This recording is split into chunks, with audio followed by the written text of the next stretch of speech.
Noi venim din viitor.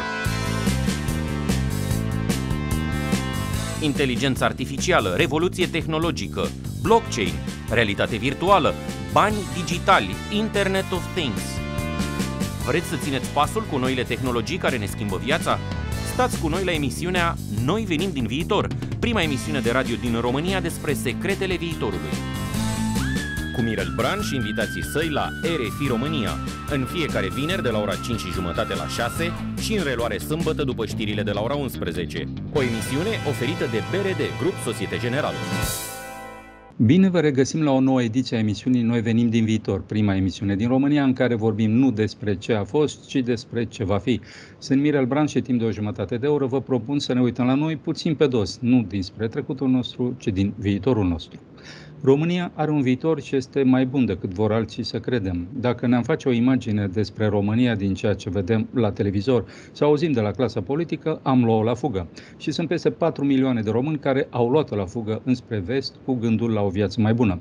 Povestea pe care ne-o spunem noi despre România este una tristă și fără perspectivă. Dar România nu se rezumă la această poveste. Există și o altă Românie, una tânără, una în care clocotesc startup-uri de succes, o Românie inteligentă, orientată către afaceri și viitor. O puteți descoperi la această emisiune. Noi venim din viitor, unde încercăm să schimbăm povestea despre România. Nu numai românii fug în Occident, avem din ce în ce mai mulți occidentali care fug și ei spre România. Vin aici nu doar pentru o multinațională, ci cu idei de afaceri care vor schimba în curând peisajul afacerilor din România. Unul dintre ei este Sylvain Saillard. Sylvain este un ITist francez. A început cu un job la Renault, după care s-a lansat în antreprenoriat și a creat mai multe startup-uri. Este cofondator al startup-ului Phoenix.eco, unde puteți găsi telefoane recondiționate. A creat ProxyWave, orientat către IoT, adică Internet of Things, și startup-ul pitchandmatch.biz, despre care vom vorbi în această emisiune. Sylvain face parte și din rețeaua la French Tech, care dispune de un networking enorm la nivel mondial. Această emisiune este în limba franceză. Sylvain, bienvenue à l'émission Nous venons du futur, où l'on invite évidemment des gens qui viennent du futur. J'ai évoqué dans mon introduction tes projets et tes startups. Avant de parler de ce que tu fais, parlons un peu de qui tu es. Tu travailles dans le secteur de l'informatique, mais tu aurais pu être apiculteur ou aviateur. Il y a sûrement quelque chose dans ta vie qui t'a poussé vers l'informatique. Raconte-nous. Bonjour Mirel déjà et merci pour ton invitation. Sujet effectivement très passionnant, l'IT, la Roumanie, c'est des sujets qui touchent quand même la société, qui touchent vraiment finalement le futur, comment les gens travaillent, les répercussions sur leur qualité de vie finalement. On le voit d'ailleurs avec le Covid, le changement, le bouleversement d'habitude, de travail. Donc l'IT, le digital en règle générale, va influer et influera de plus en plus dans le futur. Et effectivement, comme tu l'as dit en introduction, la Roumanie a un rôle à jouer, comme plein de pays, mais a de très bonnes cartes à jouer. Et effectivement, donc moi je me suis lancé dans l'IT pour répondre à ta question. Déjà parce que, alors, je sais pas, déjà par intérêt, par passion au départ, quand j'étais jeune, j'aimais bien tout ce qui touchait à l'univers de l'informatique. Et donc effectivement, j'ai travaillé déjà pour Renault au départ en 2000, donc au Technocentre, donc dans l'IT. Et puis après, j'ai créé ma société en 2008 sur les nouvelles technologies. Donc à l'époque, c'était donc le smartphone, donc l'iPhone, quand Steve Jobs a lancé son premier iPhone, donc avec l'App Store qui arrivait. Donc ça a été pour moi un challenge et j'ai tout de suite vu l'intérêt et surtout ce nouveau marché qui arrivait, le smartphone dans la main, le changement d'habitude de consommation, toutes les possibilités qu'offrent les applications sur le store. Excuse-moi de t'interrompre, mais je suis curieux de savoir, parce que c'est intéressant, quand il y a un produit comme ça qui arrive, comme le iPhone, quand il est arrivé la première fois, on appelle ça des technologies disruptives, c'est-à-dire les technologies qui cassent les modèles, les systèmes qu'on avait avant. Et il y en a pas mal avant que l'iPhone soit lancé qui se moquaient un peu de ce concept, quoi. Il est trop cher, ça va pas marcher, gna gna gna. Et on entend ce discours sur beaucoup de startups aujourd'hui, aussi des startups il y en a parmi d'elles qui deviennent plus tard des unicornes, quoi. Donc, moi, je suis curieux de savoir, parce que toi, tu as senti le truc venir, quoi. Qu'est-ce qu'il faut, de quoi a-t-on besoin pour sentir ce truc-là. C'est-à-dire qu'aujourd'hui, comme à l'époque de l'iPhone, il y a des technologies disruptives qui nous tombent dessus. Qu'est-ce qu'il faudrait avoir, comment dire, ouais, c'est quoi le truc quoi, pour le saisir? Parce que toi, tu l'as fait avec l'arrivée de l'iPhone, tu l'as senti, tu y allais. On va raconter ton histoire. Mais qu'est-ce qui fait que tu as le déclic et tu dis, c'est ça? Écoute, c'est une très bonne question. Je pense que beaucoup de gens se posent la question, c'est déjà pour détecter les futurs unicornes. Ça, c'est un des premiers principes des investissements dans le digital. Et moi, pour ma part, je pense déjà il y a un point commun de toutes ces réussites, c'est quand même la simplicité. C'est qu'elles arrivent, au-delà même de la performance, de la puissance, il y a vraiment c'est la simplicité d'usage. Je prends le cas de l'iPhone, clairement, ce que je t'avais déjà raconté, ce qui m'avait vraiment fait changer, en tout cas m'avait alerté sur la possibilité de ce marché, c'était que moi personnellement, les technologies de l'époque, donc le smartphone de l'époque avec Nokia, hein, qui était quand même un des leaders, c'était très compliqué d'usage, très peu de gens utilisaient les fonctionnalités à 100% parce que c'était vraiment compliqué à trouver, à manipuler. Et l'iPhone, ça a été dès le départ, pas besoin de manuel, rien, c'est inné, c'est instinctif et de la simplicité. Et en fait, derrière, en plus, bon, la simplicité, l'ergonomie, tout est simple, tout est vraiment intuitif. Et je pense que, par exemple, je vais faire une petite digression sur les technologies digitales, quoique Tesla, avec ses voitures, est quelque part comme un smartphone avec 4 roues, parce que c'est quand même l'intelligence artificielle qui est dedans. Oui, Tesla, sur le Tesla, oui, les gens, je pense que le succès de Tesla, c'est que Tesla ne vend plus une voiture. On n'achète pas une Tesla pour avoir une voiture, parce que nous, on peut acheter chez les autres aussi, moins cher.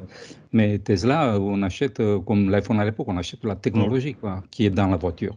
C'est ça. Et Amazon, par exemple, c'est la simplicité de la commande, la sécurité qu'on va être livré. Voilà, donc finalement, je pense qu'il y a quand même ce point commun qui est cette simplicité d'usage.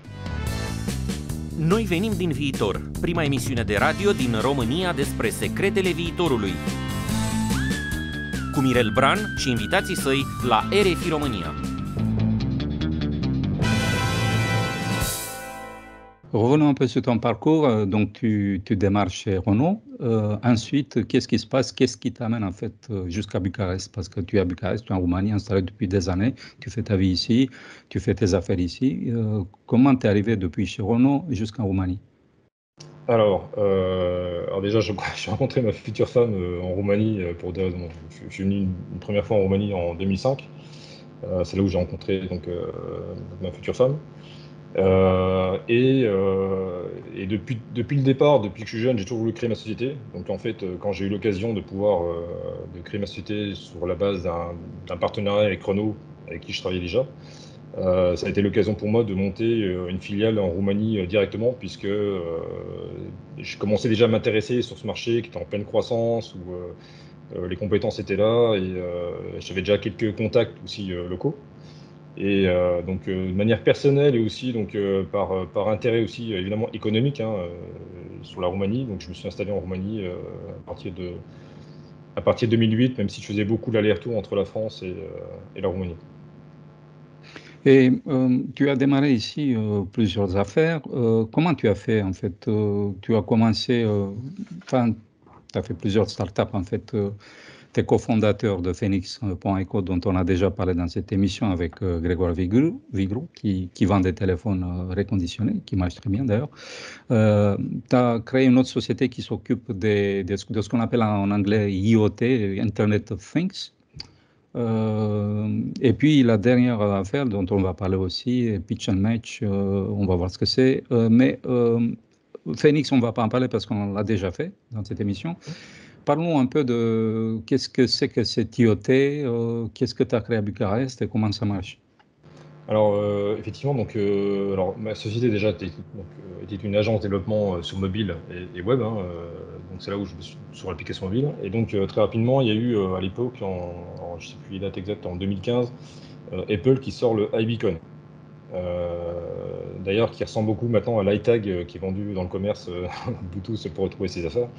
Donc était en fait une technologie Bluetooth de iBeacon qui permet en fait de triangulariser le signal et de localiser les gens en temps réel pour pouvoir interagir avec eux, évidemment, s'ils le souhaitent. Donc on appelait ça du drive to store, on appelait ça donc énormément d'applications, encore une fois, que ce soit pour la logistique dans des entrepôts, que ce soit dans la commercialisation dans un magasin, de l'interactivité avec donc les usagers qui viennent dans un magasin, par exemple. Donc il y a énormément de possibilités. Et donc on s'est lancé sur ce sujet-là, on a lancé donc différentes offres.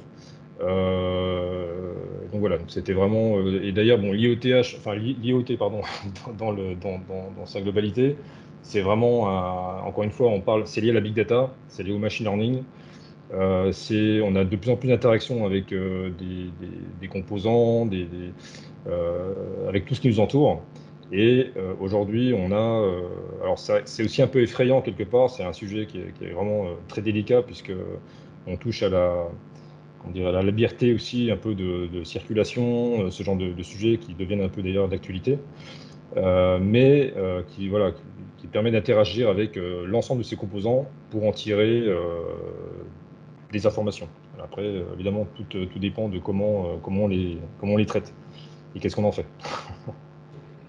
Puis tu as créé aussi Pitch and Match, ça fait quoi? C'est une start-up évidemment démarrée en Roumanie. Qu'est-ce qu'elle fait cette start-up? Quel est son modèle d'affaires et quel est son marché? Ouais. Alors pitchandmatch.biz, donc c'est une nouvelle donc start-up qu'on a lancée il y a à peu près il y a 1 an. Enfin, la plateforme a été lancée exactement en début d'année. Donc c'est une plateforme qui permet d'assister les porteurs de projets, donc d'aider les porteurs de projets, qui soient PME, start-up ou corporate, à trouver un fournisseur qui puisse répondre à leurs besoins. Donc ça vient du postulat que pour définir un bon benchmark des meilleures offres fournisseurs, il faut d'abord faire un bon diagnostic. Et là, on se différencie avec les plateformes, on va dire, actuellement dans le commerce, enfin, ce qu'on peut voir actuellement sur le marché. C'est que nous, on a fait le choix de mettre au milieu de cette plateforme qui automatise beaucoup de process, parce que c'est beaucoup de process finalement, de l'expertise humaine. Donc en fait, on a 3 écosystèmes. Donc on a les clients qui ont un besoin digital, et on a nos fournisseurs évidemment qui répondent à ce besoin et qui sont valorisés. Et au milieu, donc, on applique un écosystème d'experts qui peuvent intervenir pour aider, diagnostiquer, définir les points de vigilance sur le projet. Et on part du principe qu'un expert qui est vraiment très bon dans le domaine, en quelques heures, peut déjà donner de très bonnes informations sur un porteur de projet qui est un peu perdu au départ. Voilà, donc je prends juste le cas d'un exemple, une PME qui a besoin d'un CRM. Aujourd'hui, CRM, c'est un logiciel de gestion commerciale pour gérer ses ventes, gérer ses commerciaux. Il y a énormément de manières d'aborder le sujet. Soit ça peut être un outil sous-éditeur, ça peut être un outil open source. Il faut prendre en compte le background de la société, donc savoir est-ce qu'elle a déjà une équipe IT qui pourrait faire le support. Si ce n'est pas le cas, dans ce cas-là, il faut privilégier d'autres solutions. Donc il y a tout un background historique qu'on doit prendre en compte, et que rapidement, avec une vraie expertise, on peut déjà donner de très bonnes indications pour déjà aiguiller, aider le porteur de projet. Et donc nous, tout process en fait qu'on aide par ce biais-là donc les porteurs de projet. Noi venim din viitor, prima emisiune de radio din România despre secretele viitorului. Cu Mirel Bran și invitații săi la RFI România. En fait, vous êtes une interface, Pitch and Match, c'est une interface entre moi, le client qui cherche ce genre de service, et les fournisseurs qui sont là. Mais pour moi, c'est un peu c'est le flou artistique là-dedans. Donc, c'est votre boulot, c'est d'aller là-dedans et faire la lumière, et puis m'offrir la meilleure solution du point de vue qualité-prix. Voilà, et encore une fois, dans la simplicité. Donc, j'en reviens avec ce qu'on disait tout à l'heure. En fait, qu'est-ce qu'on constate? C'est qu'aujourd'hui, il y a des plateformes, il y en a plein, qui font où on peut arriver, on a un formulaire, on remplit son besoin, et puis après derrière on reçoit plein d'offres hétéroclites qui sont pas du tout structurés, où ça devient vite compliqué et c'est pas voilà, c'est pas filtré, on sait pas. Alors déjà, premier constat sur ce genre de plateforme, c'est que comme il n'y a pas d'aide, un formulaire, ça veut rien dire. C'est une personne qui connaît pas son sujet, enfin qui n'est pas expert en digital, ne peut pas dire voilà, j'aimerais une application mobile qui soit, moi je sais pas, technologie native, cross-platform, web. Donc déjà, évidemment, ce genre de les clients ne savent pas comment expliquer le besoin du projet pour que les fournisseurs puissent répondre correctement. Donc, premier problème. Et deuxième problème, c'est que les réponses, du coup, sont complètement... pas dans tous les sens. Nous, on prend très simplement, donc on aiguille, donc tout est pris en charge dès le départ. Et le benchmark, on prend que les 10 meilleures offres qu'on trouve, donc sur plein de critères qu'on met en place, etc. Et la simplicité fait que le client peut comparer très facilement les offres. C'est-à-dire qu'en fait, la grille de lecture est la même. Et qu'en fait, on part du principe que déjà, c'est pas qu'une question de prix. Donc le digital, il faut savoir qu'aujourd'hui, étant été une agence, j'ai été confronté effectivement à des choix de clients qui ont fait des choix juste pour la partie prix, ce qui était bien dommage, alors que des fois, on avait un client qui avait un besoin et on a fait quasiment 80% de son besoin, on l'avait déjà couvert. Donc pour nous, c'était quelque chose quasiment de très sécurité pour lui. Et voilà. Et donc pareil, on essaie aussi d'éduquer le client sur la partie auquel le budget, certes, quand même important, un élément important, mais surtout savoir qui va travailler sur le sujet. Quelle est l'équipe potentielle qui va être impliquée sur le sujet, pourquoi ce fournisseur en particulier est bon. C'est-à-dire qu'il y a on demande au moins 2 témoignages de projets similaires aux porteurs de projets. Donc il peut comparer facilement. Voilà, donc on met l'accent sur le background du fournisseur, son expertise, et pourquoi une différence de prix, des fois, justifie cette expertise. Donc, on veut vraiment aussi, quelque part, éduquer et faciliter la comparaison pour que, justement, le choix ne se fasse pas que sur le budget, se fasse surtout sur l'expertise. C'est une start-up créée en Roumanie, mais je suppose, comme la plupart des start-up ne s'adressent pas qu'au marché roumain, comment tu te positionnes, en fait, avec ta start-up? Alors, une plateforme, évidemment, ça a une vocation mondiale directement. Bon, évidemment, nous, on est 2 associés, là, on est en train de se lancer sur le sujet. Donc, on a un marché, on se focalise d'abord sur l'Europe centrale. Donc, les fournisseurs, pour l'instant, on commence à couvrir toute l'Europe centrale, de la Pologne jusqu'à la Roumanie, l'Ukraine, la Hongrie, la Tchéquie. Donc, toute l'Europe centrale, on commence à avoir un bon vivier de fournisseurs qui nous suivent, qui d'ailleurs comprennent le principe et adorent justement le concept. C'est vrai que nos clients pour l'instant sont plutôt francophones, parce qu'encore une fois on est français, donc on commence quelque part. Ce qui est très intéressant, c'est que notre plateforme fait boule de neige, c'est qu'en fait beaucoup de filiales qui sont en Ukraine ou en Europe centrale ont des sièges sociaux qui sont aux États-Unis, en Amérique du Nord. Et on commence à avoir beaucoup de trafic venant de là, en fait, d'Amérique du Nord, des créations de comptes voilà, qui viennent naturellement de manière organique. Donc ça, c'est vraiment un très très bon signe. Et ça, en l'espace de même pas 6 mois, parce qu'on a lancé vraiment la plateforme, vraiment une première bride de l'application en janvier. Et là, tous les mois, on ajoute des nouvelles fonctionnalités, on avance, et on est vraiment très très focalisé sur le service. Même si l'automatisation est importante, on focalise sur le résultat, le service, que le client trouve vraiment la meilleure offre du marché. Noi venim din viitor, prima emisiune de radio din România despre secretele viitorului. Cu Mirel Bran și invitații săi la RFI România. Tu fais partie aussi de ce qu'on appelle la French Tech. C'est un réseau, je dirais, énorme quoi, de start-up, non seulement en France, mais aussi dans plein de pays francophones, plus ou moins francophones. Il y en a partout, quoi. Dis-nous quelques mots sur ce réseau dont tu fais partie. Est-ce qu'il a été utile pour toi? Qu'est-ce que tu pourrais dire à ceux qui seraient intéressés de toucher un tel réseau? Alors, oui, effectivement, on a lancé avec des amis entrepreneurs français, donc à Bucarest, donc la French Tech. Après, chez Bucarest, comme tu dis, c'est un réseau, on va dire, mondial. Beaucoup de pays ont leur French Tech maintenant. Et c'est vrai que, alors, très honnêtement, au départ, j'ai toujours voulu avoir ce genre d'approche entre entrepreneurs, avoir une sorte de table ronde entre nous, etc. Mais je ne savais pas sous quel modèle. Et à ce moment-là, c'est vrai que la French Tech est venue naturellement. Voilà, c'est l'occasion de le faire. Et là où j'ai été étonné, c'est la force du réseau.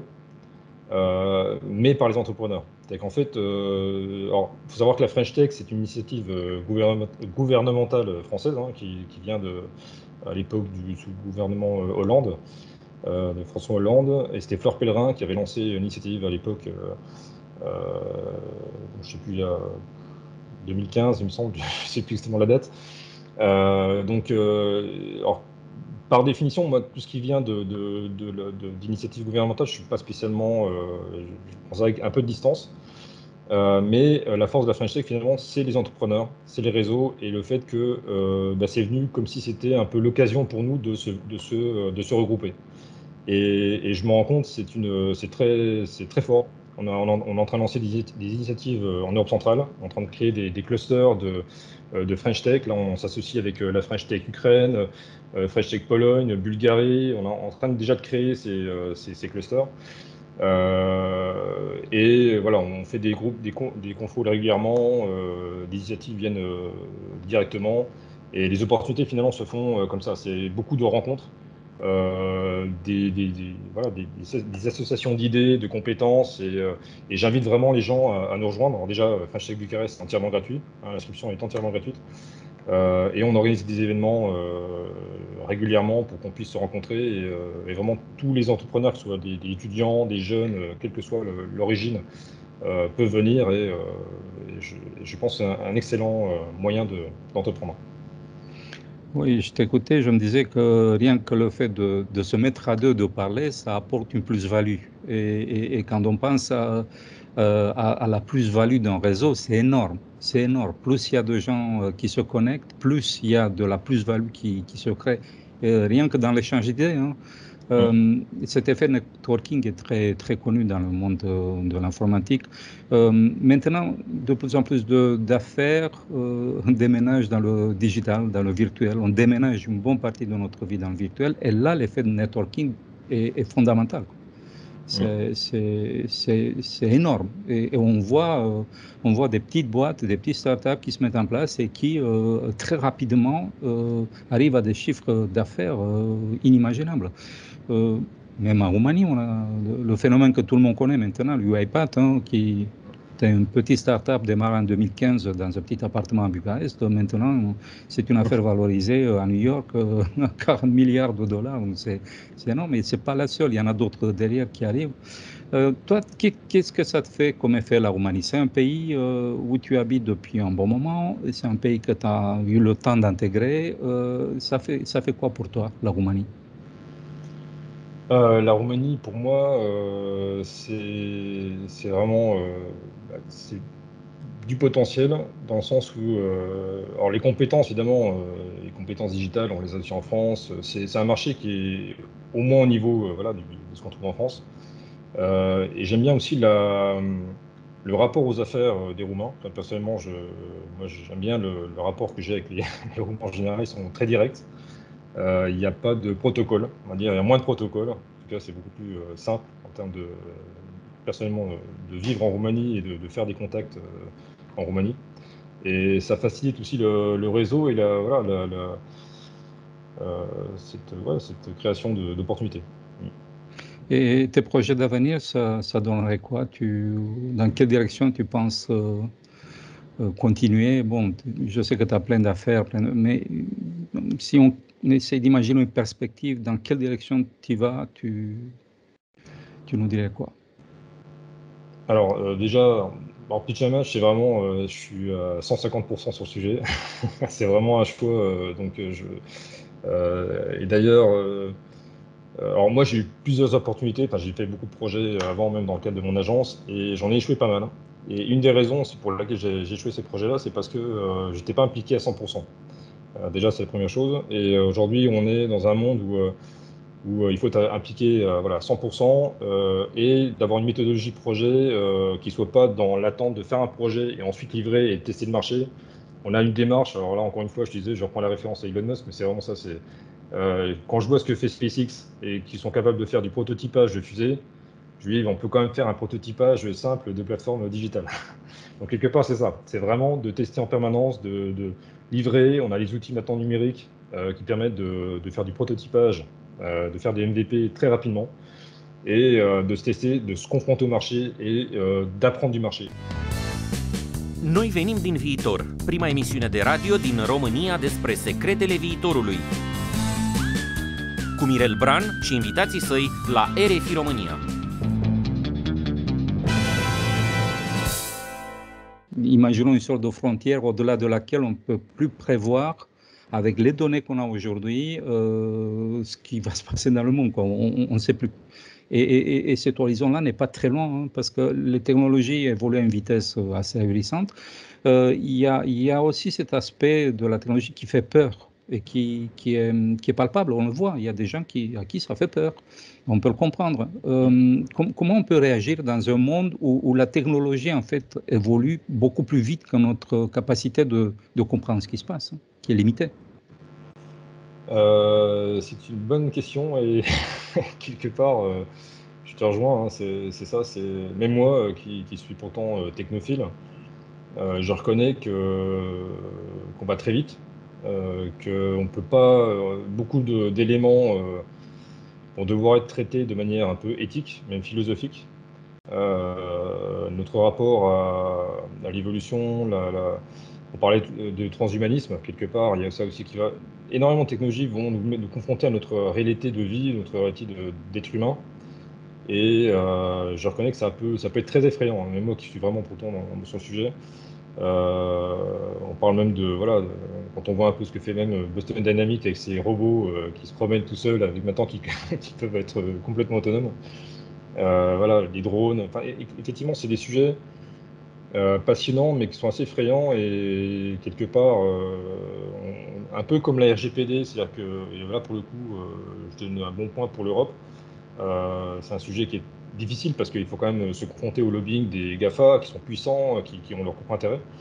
Et là, la RGPD est pour moi déjà une des premières briques, une des premières, législations qui permettent déjà de traiter les données, qui pour moi sont une bonne direction. Mais comme la RGPD, il faudra traiter d'autres sujets de manière peut-être un peu frontale, un peu directe, mais il va falloir prendre des décisions. Et comme tu dis, là, je pense que c'est des sujets qui sont tellement improbables que c'est difficile à imaginer. Oui, ça va loin, hein. Il y a des thèses de doctorat qui sont écrites là-dessus. On ne va pas épuiser ce sujet à la fin d'une interview d'une demi-heure. Mais c'est passionnant, je trouve que c'est passionnant et on aura dans les années à venir, on aura des évolutions spectaculaires et ça va aller très loin. Ces évolutions-là vont nous pousser à aller vraiment au plus profond de notre être humain, quoi. Parce que finalement, on va toujours finir par se poser la question qui on est, quoi. On a l'impression qu'on sait, mais on ne sait pas vraiment. Voilà, on est à la fin de l'interview et je vais poser une question très simple. Si tu avais un robot qui pouvait faire tout à ta place et tu aurais tout le temps du monde pour toi, tu ferais quoi? Très simplement, je profiterai de ma famille, mes enfants et mes amis, simplement, de me poser. Chose simple de la vie, parce qu'au final, voilà. Oui, comme tu disais, ce qui est beau dans la technologie, c'est la simplicité. Dans la vie, pareil, c'est la simplicité. Le sculpteur roumain Constantin Braguzzi, qui a vécu à Paris, d'ailleurs, il disait que la simplicité, c'est une complexité résolue. J'ai adoré ça. Silvan, îți mulțumesc că ai fost cu noi la RFI România. Dragi ascultători, l-ați auzit la emisiunea Noi venim din viitor pe Sylvain Saillard, un informatician din Franța care trăiește acum în România, unde a creat mai multe startup-uri. Și ca el sunt mulți alți occidentali care au ales România pentru a-și pune pe picioare afacerile viitorului. Mai multe despre proiectele lui puteți afla la adresele pitchandmatch.biz și proxywave.com. Iar dacă vreți să auziți ceva nou și să respirați un aer mai oxigenat așa ca la munte, ascultați această emisiune. Noi venim din viitor. Pentru că viitorul pe care îl imaginezi mâine este aerul pe care îl respiri azi. Această emisiune este acum accesibilă și în podcast și pe canalul de YouTube Eu vin din viitor, Mirel Bran. Dați un click, abonați-vă și aflați din ce este făcut viitorul ca să înțelegeți ce căutați în acest prezent. În ce privește viitorul, treaba stă așa. Ori ne omorâm unii pe alții într-un război nimicitor, ori construim împreună ceva atât de frumos încât poate bate orice ficțiune. Treaba asta o hotărâm împreună, dacă viitorul va fi o poveste sau ruina unui vis. Sunt Mirel Bran și vă aștept vinerea viitoare de la 5:30 la 6 și în reluare sâmbătă după știrile de la ora 11. Să auzim de bine și stați liniștiți, noi venim din viitor și totul e ok. Noi venim din viitor, prima emisiune de radio din România despre secretele viitorului. Cu Mirel Bran și invitații săi la RFI România. O emisiune oferită de BRD Grup Societe Generale.